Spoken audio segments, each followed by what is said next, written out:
한국 모델 중에 한혜진 씨라고 하는 분이 계십니다. 그야말로 한국을 대표하는 모델이라고 해도 손색이 없다고들 하시더군요. 하여간 이분이 한 방송에서 어떻게 계속해서 모델 몸매를 유지할 수 있느냐 이런 질문을 받았는데 그것에 대해서 답을 한 것이 인터넷상에서 좀 화제가 되었던 것 같습니다. 한혜진 씨의 말입니다. 세상에서 제 의지로 바꿀 수 있는 게 몸밖에 없더라고요. 세상에 어떤 것도 제 마음대로 안 돼요. 일도 사랑도 제 마음대로 되는 것은 하나도 없어요. 그런데 유일하게 내 컨트롤 하에 가장 쉽게 바꿀 수 있는 것이 제 몸이에요. 이렇게 했습니다. 그래서 다이어트 동기 유발 영상 해가지고 인터넷에 올라와 있는 것을 봤습니다. 여러분 살다 보면 정말 그런 생각이 들 때가 있는 것 같습니다. 세상에는 내 힘으로 어찌할 수 없는 일들이 너무나 많다는 것입니다. 특별히 다른 사람을 바꾸거나 변화시키는 일은 더욱더 그런 것 같습니다. 내 편에서 많은 것을 포기하고 많은 것을 내주고 끊임없이 많은 것을 희생하는 것 같은데도 내 마음이 상대방의 마음에 온전히 가닿지 못하는 경험들을 여러분 언제나 해보셨을 것입니다. 가장 가까이 있는 남편이나 아내, 심지어 내 속으로 낳은 자식이라고 하더라도 내 마음처럼 되지가 않는 것이죠. 그렇다면 물론 내 몸을 바꾸는 일은 말처럼 쉬운가? 그것도 아니죠. 사실은 몸을 바꾸는 것도 쉬운 것은 아닙니다. 그래서 이 한혜진 씨 영상에 담긴 클립에도 보니까 패널에 함께 앉아있던 사회자가 그 이야기를 듣자마자 볼멘 소리를 하더라고요. 근데 그것도 너무 어렵잖아요. 그렇죠? 아마 동의가 되실 거라 생각이 됩니다. 여러분 어쩌면 오늘 말씀 가운데 바울이 경험한 것도 그렇습니다. 여러분 지난주 이야기를 생각해 보실 수 있을 것입니다. 우여곡절 끝에 바울이 예루살렘에 도착을 했습니다. 예루살렘에 도착한 바울이 가장 먼저 한 일은 무엇이었냐면 예루살렘 교회의 리더들을 만나는 것이었습니다. 그들에게 2차, 3차 선교행을 통해서 하나님께서 자신의 사역을 통해서 어떤 일을 하셨는가 이런 것을 함께 나누었죠. 예루살렘에 온 교회 리더들이 함께 하나님께 영광을 올렸다고 성경이 말했습니다. 그리고 나서 예루살렘 교회 리더들이 바울에게 무엇인가 제안을 했습니다. 부탁을 했습니다. 아직 율법과 유대 전통에서 완전히 자유롭지 못한 유대인 그리스도인들을 좀 배려해달라 라고 하는 의미에서 부탁 제안을 한 것입니다. 예루살렘 교회 안에 유대인들 그리스도인들 가운데 나시린의 서원을 한 4사람이 있는데 그 4사람과 함께 어쨌든 율법을 따라서 결례를 좀 행해주고 그리고 이들이 결례의 마지막에 머리를 깎을 때 그 비용을 바울더러 대라고 한 것입니다. 바울의 반응이 무엇이었습니까? 내가 선교행하느라고 얼마나 고생했는데 나보고 이런 일을 하라고 하십니까? 바울은 그렇지 않았다는 거예요. 지난주 말씀을 기억해 보시면 바울이 예루살렘 교회 리더들의 부탁을 그대로 행합니다. 그대로 행합니다. 자신은 율법에서 자유롭고 자신은 복음 안에서 너무나도 큰 기쁨을 누리고 있지만 바울은 예루살렘 교회 리더들의 부탁을 따르는 거예요. 왜 그렇습니까? 왜 그렇습니까? 혹시라도 시험에 들거나 오해할 수 있는 유대인 그리스도인들을 품기 원했던 것입니다.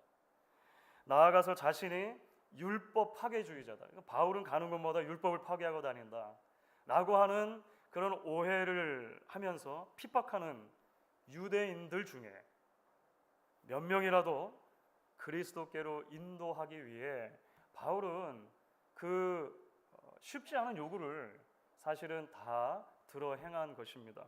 복음을 위해서 모든 종류의 사람을 위해 모든 것이 되는 수고를 바울은 아끼지 않은 거예요. 자, 그런데 여러분 오늘 말씀을 보십시오. 유대인들은 하나도 변하지 않았습니다. 그렇죠? 오히려 율법을 따라서 결례를 행하기 위해 그 일을 행하기 위해 지금 성전 안에 들어가 있는 바울을 유대인들이 성전으로부터 질질 끌어냅니다. 성전 문을 닫아버립니다. 그를 죽도록 때립니다. 도대체 어떤 일이 일어난 것일까요? 사실 이제 오늘 말씀을 보시면 몇 가지 흥미로운 부분들이 있죠. 먼저는 오해가 있었습니다. 오해가. 물론 평소에 유대인들이 늘 바울을 향해서 가지고 있는 그런 악한 감정이 있기 때문에 오해로 이어진 것이긴 합니다.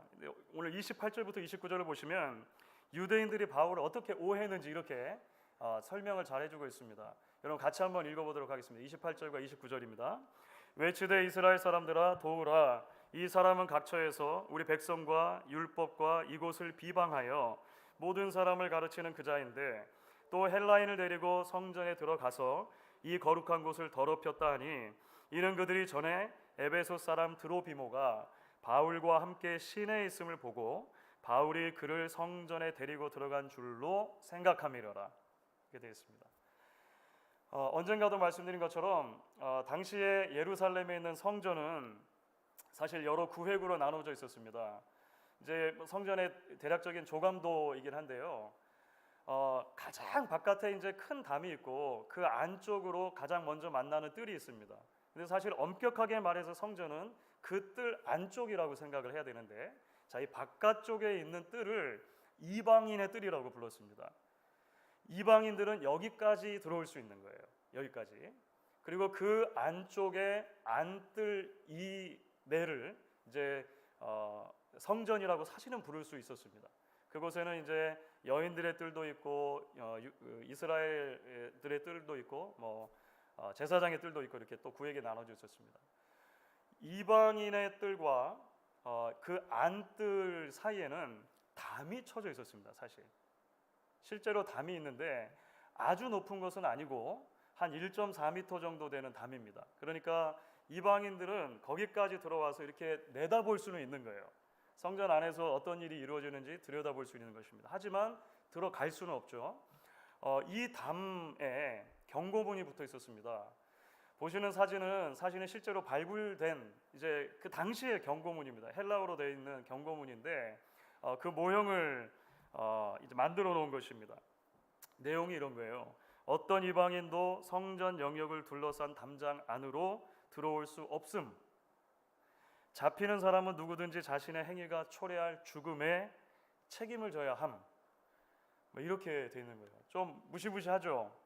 실제로 당시에 예루살렘을 점령하고 있었던 로마 정부의 관리들 혹은 군인들까지도 이 경고는 무시할 수 없었습니다. 이 경고는 무시할 수 없었어요. 그래서 당시 기록을 보면 이 수하에 있는 군인들에게 당시 지휘관들이 자꾸 이렇게 리마인드 시켜주는 내용이 있는 거예요. 이 담을 절대 넘어가지 마라. 절대 넘어가지 마라. 만약에 이 담을 함부로 넘어갔을 때 너희들에게 당할 일, 유대인들이 무엇인가를 했을 때 나는 책임질 수 없다. 로마 장교들도 말할 정도였으니까 굉장히 무시무시한 율법이었다라고 하는 것입니다. 자, 지금 유대인들이 바울을 고소하는 이유가 무엇일까요? 바울이 어떤 헬라인을 데리고 어떤 이방인을 데리고 이 담을 넘어갔다는 거예요. 이 담을 넘어서 성전 안뜰까지 들어갔다라고 지금 고소를 하고 있는 것입니다. 자, 만약에 정말로 바울이 그랬다면 이건 심각한 것입니다. 당시 유대교로 보면 정말로 바울이 그랬다면 이거 굉장히 심각한 일인데 사실은 말씀드린 것처럼 이것이 오해입니다. 오해예요. 29절에서 잘 설명을 이미 해준 것처럼 사실은 유대인들은 그 전에 뭘 봤냐면 바울이 에베소에서 데려온 드로비모라고 하는 사람이 있었는데 그 드로비모와 함께 예루살렘 시내를 그냥 다니는 것을 본 거예요. 예루살렘 시내를 다니는 것을 보고 이 바울이 이 이방인을 성전 안에도 데려왔구나라고 그냥 지레짐작한 것입니다. 이것은 없는 이야기를 만든 것입니다. 그렇죠?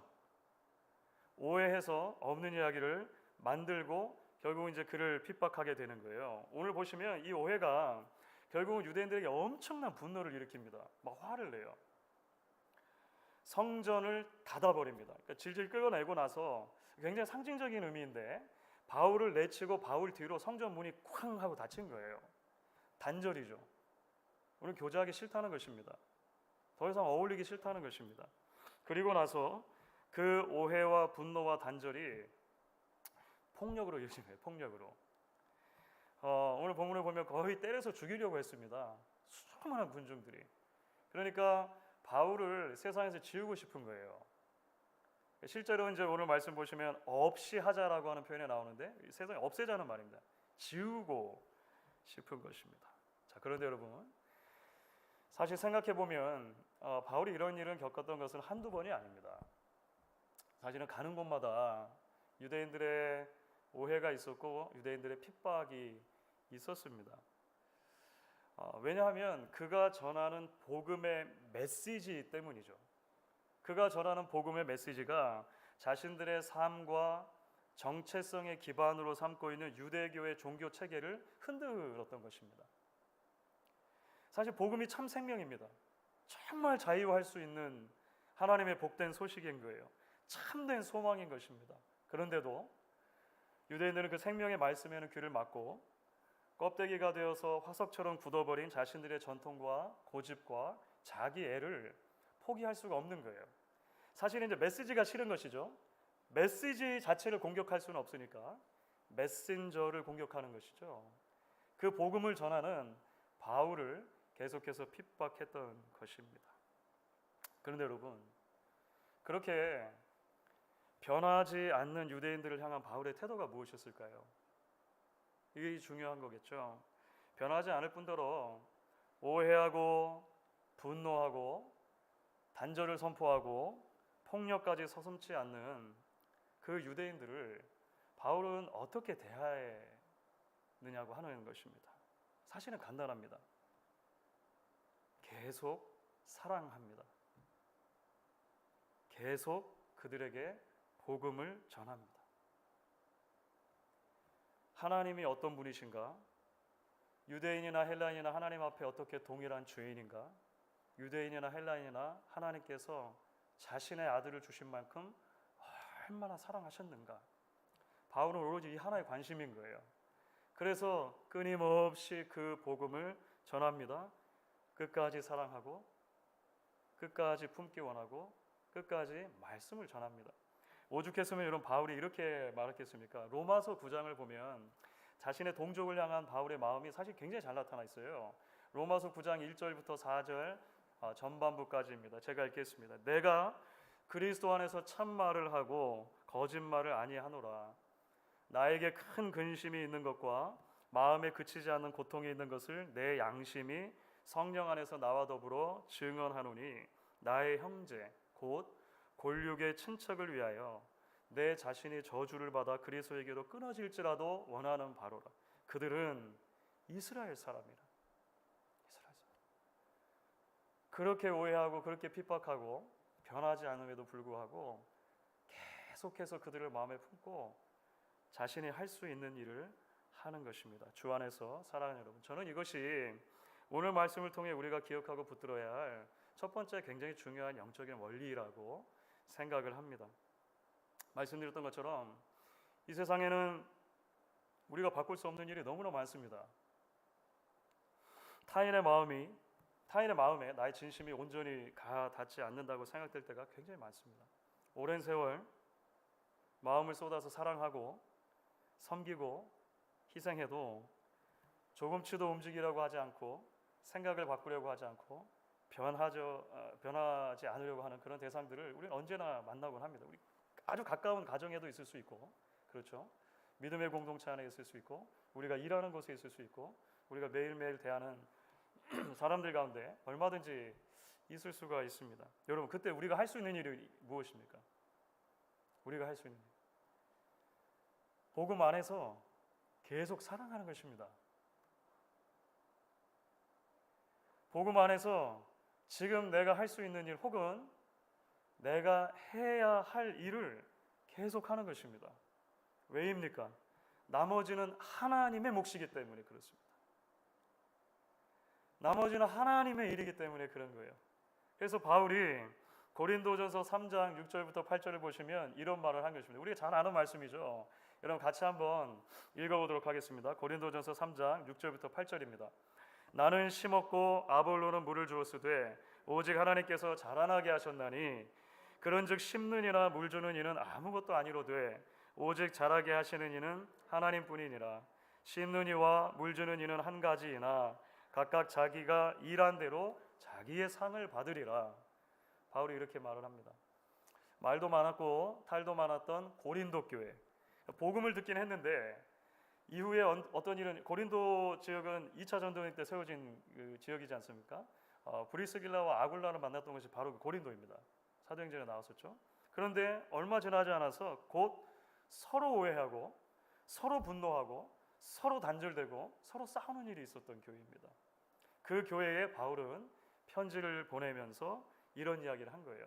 물론 이제 교회 안에 당파가 나눠져서 바울파다 아볼로파다 이제 막 이런 이야기를 하니까 그렇게 싸우지 말라, 그리스도의 몸을 계속 세워가라라고 하는 컨텍스트 안에서 주어지긴 했습니다만, 저는 동시에 이 말 속에서 바울의 신앙 고백을, 바울의 결단을 읽게 됩니다. 그럼에도 불구하고, 이런 여러 일들이 있음에도 불구하고 자신이 해야 할 일은 무엇인가?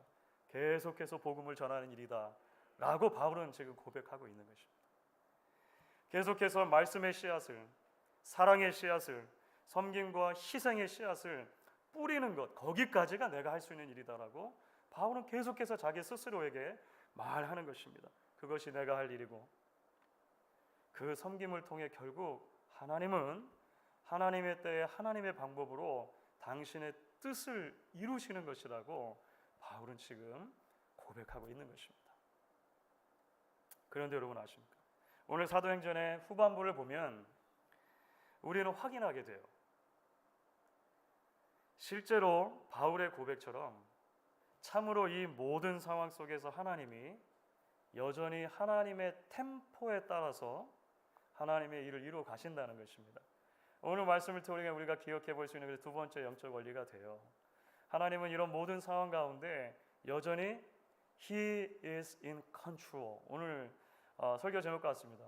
주님이 다스리시는 것입니다. 주님이 통치하시고 통제하신다는 것입니다. 여러분, 무엇보다 오늘 말씀 보시면 하나님께서 거의 이번에도 죽을 뻔했는데 바울의 생명을 구해 주세요.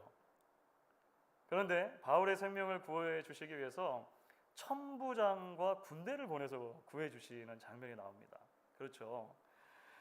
나중에 보면 이제 이름도 등장합니다. 나중에 이제 23장에 보면 나올 텐데 앞으로 우리가 살펴보는 가운데 또 이야기가 될 것입니다. 글라우디오 루시아라고 하는 이름을 가지고 있어요. 그러니까 굉장히 높은 그 혈통을 가지고 있는 것 같아요. 로마 사회에서. 클라디우스라고 하는 이름은 아무나 가질 수 없거든요. 하여간 글라디우스 루시아라고 하는 이름을 가진 천부장입니다. 여러분, 성경에 백부장, 천부장 이렇게 나오는 거 많이 들어보셨죠? 백부장이나 천부장이나 전부 다 이제 로마 군대 안에 있는 장교의 이름이죠. 물론 시대에 따라서 이 군대 제도가 조금 많이 바뀌기 때문에 조금은 정확하게 말하기 어려운 부분이 있습니다만, 쉽게 그냥 우리가 이해한다면 백부장은 한 100명 정도의 군사를 다스리는 통치 장교이고, 천부장은 한 1000명 정도, 이렇게 생각하시면 될 텐데요. 당시 이제 백부장은 보통 이 백인대라고 불렸던, 센츄리아라고 불렸던 이 군대 단위를 통솔한 것입니다. 시기에 따라서는 60명이 되기도 하고 120명이 되기도 하는데 대략 100명이에요. 대략 100명이 됩니다. 이 백인대가 여러 개가 모이면 코호르트라고 하는 군대 단위가 됩니다. 그러니까 천부장은 이 코호르트를 다스리는 거예요. 600명에서 한 1000명 정도, 시대에 따라서 조금 달라집니다. 한국에서 만약에 군대를 다녀오신 분들이라면 죄송합니다, 잘 이해 못하시는 분들 계시겠지만, 그러니까 백부장은 한 중대장 정도 생각하시면 되고 천부장은 연대장 정도를 생각하시면 됩니다. 그러니까 이렇게 큰 어쨌든 이제 군대를 다스리는 것이죠. 예루살렘에는, 그러니까 당시 예루살렘에는 코호르트 정도의 로마 군대가 주둔하고 있었습니다. 그러니까 그 코호르트를 다스리는 것이 천부장인 거예요. 그러니까 예루살렘에 주둔하고 있는 로마 군대의 장교 중에는 하여간 가장 높은 사람이다. 일단 생각하시면 되는 것 같아요. 소동이 막 일어났습니다. 바울 때문에. 막 사람들이 웅성웅성하고 막 폭력 사태가 일어난 거잖아요. 그 소문이 천부장에게 들렸을 때 천부장이 직접 출동을 합니다. 이게 흔한 경우는 아니거든요. 천부장 밑에 여러 백부장들이 있을 것 아닙니까? 그런데 천부장이 직접 백부장 몇 명과 군사들을 이끌고 출동을 하는 거예요. 굉장히 심각하게 이걸 받아들인 것입니다. 자, 왜 그럴 수 있었는가? 아까 보여드렸던 여러분 그 예루살렘 성전을 보시면 성전 저 뒤에 빨간 박스 안에 들어가 있는 게 보이신지 모르겠습니다. 당시에 이곳을 안토니오 성체라고 불렀는데 예루살렘 그 성전 가장 외벽에 딱 붙어서 안토니오 성체가 지어져 있었어요. 당시에 로마 군인이 여기에 주둔하고 있었습니다. 여기에 예수님이 빌라도에게 재판을 받으신 것도 사실 이곳입니다. 오늘 본문에는 이곳이 영내라고 되어 있어요. 영내. 그러니까 영내로 데려간다는 것은 여기로 데려가는 거예요. 안토니오 성체 안으로 데려가는 것을 이제 말하는 것입니다. 그러니까 이 성전에서 막 소란이 일어나고 나니까 금방 귀에 들린 것이죠. 천부장이 사태가 심각하다고 생각하고 1000명을 다 데려간 것 같지는 않은데 어쨌든 대표적인 백부장 몇 명과 아마 몇백 명의 군사를 이끌고 갔던 것 같아요. 그렇죠. 일단 가보니까 아수라장인 것이죠. 그래도 군대를 보고 일단 유대인들이 바울을 막 때리던 것은 멈췄습니다. 군대가 막 로마 군대가 다 이렇게 무장으로 저벅저벅 오니까 그랬겠죠. 사태를 보고 이 천부장이 직접 이제 바울을 쇠사슬로 매라고 합니다. 일단은 이제 바울의 신병을 확보를 하는 거예요. 이 사람이 문제인 것 같으니까. 그래서 신병을 확보한 다음에 묻는 것입니다. 그가 누구이냐? 무슨 일을 하였느냐? 사람들이 여기저기서 자기들끼리 말을 하는데 도무지 알아들을 수가 없는 거예요. 사태의 진상을 파악할 수가 없는 것입니다. 그래서 그러면 바울을 영내로 일단 데리고 가라 이렇게 된 거예요. 저 안토니 요새로 데려가라 이제 이렇게 된 것이죠. 여러분 그런데 오늘 이 장면을 전하는 35절 36절이 상당히 재밌습니다. 35절 36절 보시면 이렇게 기록하죠. 여러분 같이 한번 읽어보도록 하겠습니다. 바울이 층대에 이를 때에 무리의 폭행으로 말미암아 군사들에게 들려가니 이는 백성의 무리가 그를 없이 하자고 외치며 따라가미르라. 성난 유대인들이 거의 이성을 잃은 것 같아요. 그렇죠. 그러니까 천부장과 로마 군대가 바울의 신병을 이미 확보했는데도 불구하고 계속해서 소리치는 거예요. 저놈을 죽여라, 저놈을 죽여라. 이렇게 소리를 치면서 막 둘러싸고 따라오니까 천부장이 어떻게 했다는 것입니까? 바울이 혹시라도 상할까봐 군인들이 바울을 들고 가는 거예요. 정확하게 어떻게 들어서 옮겼는지 모르겠습니다. 그런데 하여간 그 수많은 군인들이 바울을 보호하면서 군중으로부터 이렇게 들어서 영내로 옮기고 있는 모습이 굉장히 아이러니하지 않습니까? 바울이 마음을 다해 사랑하고 끝까지 포기하지 않고 마음을 쏟아 복음을 전하려고 했던 유대인들은 저놈을 죽여라 저놈을 죽여라 하는 거예요. 이방인들이었던 로마 군대가 와서 바울을 구해내요. 그리고 바울을 이렇게 들고 영내까지 들어갑니다. 하나님께서 참 놀랍죠. 놀라운 방식으로 역사하셔서 바울의 생명을 보호해 주십니다. 그런데 여러분 사실 이 천부장의 중요성은 단순하게 바울의 목숨을 한번 어쩌다가 구해준 것으로 끝나는 게 아니에요. 여기서 한 걸음을 더 나아갑니다. 이름이 등장했다고 그랬잖아요. 굉장히 중요하기 때문에 나중에 이름이 등장하는데 사실 오늘 우리가 함께 읽은 본문 말씀 21장의 이 본문 말씀은 앞으로 26장까지 이어지는 긴 단락의 시작점이 됩니다. 그런데 사도행전을 연구하는 학자들마다 그렇게 말하는데 이 21장부터 26장에 이르는 이제 한 5장에 이르는 그 6장에 이르는 이 성경이 사도행전 중에서 제일 읽기 힘들다는 거예요. 지루하다 이렇게 말합니다. 여러분 나중에 한번 가서 읽어보십시오. 왜 그러냐면 재판 이야기입니다. 계속해서 재판 이야기가 진행이 돼요.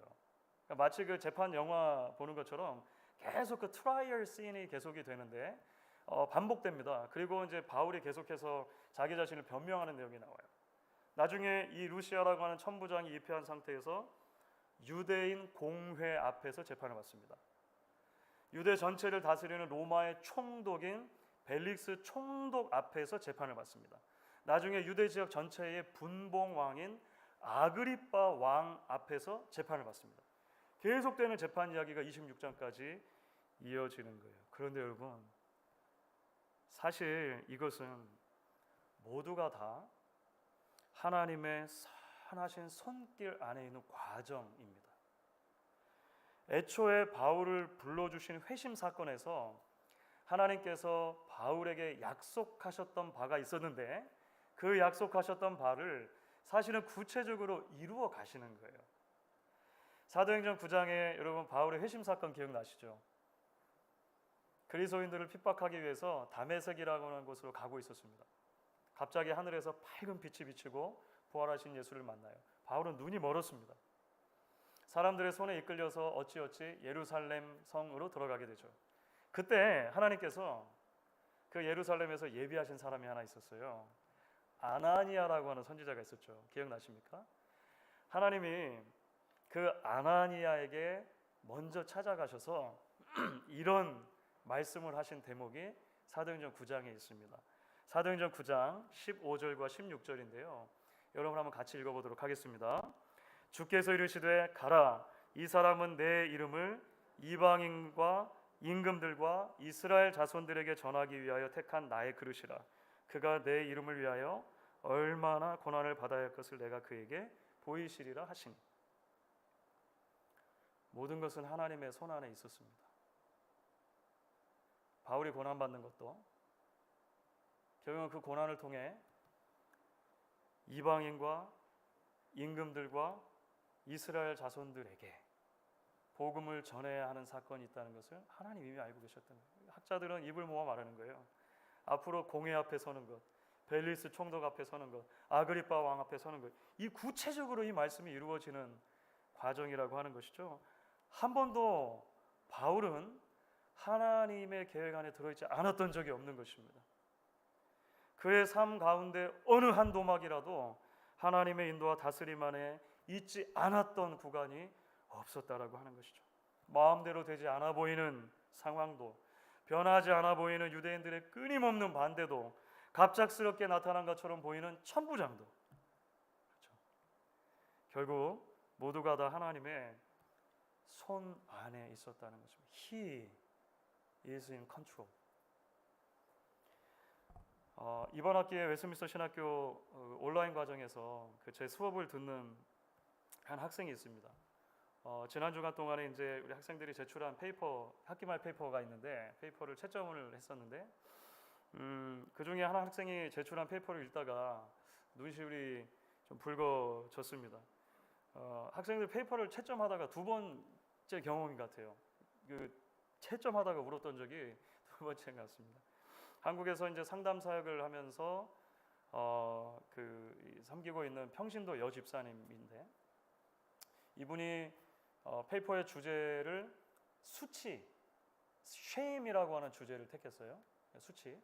그래서 이제 이 shame이라고 하는 주제, 수치라는 주제가 구약 성경부터 신약 성경까지 어떻게 펼쳐지는가 이렇게 더듬어 가는 거예요. 그리고 예수 그리스도 안에서 어떻게 성취됐는가, 우리의 신앙에는 어떻게 적용할 수 있는가, 뭐 이런 페이퍼였는데 전체적으로 굉장히 좋은 페이퍼였는데 마지막에 이제 그 개인에게 적용하는 그 대목에서 개인의 그 간증 같은 이야기를 나눠 주신 대목이 있었어요. 이 집사님이 이런 이야기를 나누셨습니다. 청각 장애가 있는 아이를 출산한 후에 오랜 시간 수치심에 몸부림쳤다. 집 안에만 있는 것이 답답해 오랜만에 간 마트에서 지나가던 어르신들은 작디 작은 아이 귀에 걸려있는 커다란 보청기를 보고 혀를 끌끌 찼다. 쯧쯧, 아이 엄마가 무슨 죄를 지었기에. 나는 당시 아이의 장애로 하나님께 버림받았다는 생각에서 벗어날 수 없었다. 극심한 죄책감에 시달렸고 저주받은 아이의 미래가 불안하고 한없이 가여웠다. 몇 년을 육체적, 심리적 고통 속에서 보내다 성령님의 깊은 초대에 믿음으로 응답한 날 드디어 수치심에서 벗어났다. 하나님은 아이의 장애가 수치가 아닌 여전히 귀를 막고 아버지의 음성을 거부하는 내 수치스러운 모습을 직면하게 하셨다. 비로소 은혜의 보좌 앞에 담대히 나아가는 것, 두렵지만 믿음으로 십자가 앞에 연약한 내 모습을 직면하는 것만이 수치에서 벗어나는 길임을 깨닫게 되었다. 후반부에 나온 고백이었습니다. 뭐 페이퍼를 읽다가 제가 시야가 가려져가지고 사실 더 페이퍼를 읽을 수 없을 정도로 많이 좀 이게 벅차가 올랐던 것 같아요. 주 안에 사랑하는 여러분, 저는 이것이 복음의 능력이라고 그렇게 믿습니다. 아무것도 내 힘으로 할 수 있는 것이 없어 보이는 상황 속에서 하나님의 손길을 보게 하는 것, 삶에서 만나는 수많은 장애들 속에서 하나님의 여전하신 은혜를 발견하게 하는 것, 우리의 인생 전체를 하나님이 결국은 붙드시고 다스리고 계시다라고 고백하게 하는 것, 그것이 복음의 능력이라고 하는 것이죠. 오늘 이 시간 바로 그런 복음의 능력을 다시 한번 붙드는 저와 여러분, 하나님의 다스리심을 기억하며 지금 내가 할 수 있는 일, 나아가 지금 내가 해야 하는 일을 그 부르심을 따라 끊임없이 믿음으로 감당해 가는 저와 여러분 되실 수 있기를 주의 이름으로 축원하겠습니다.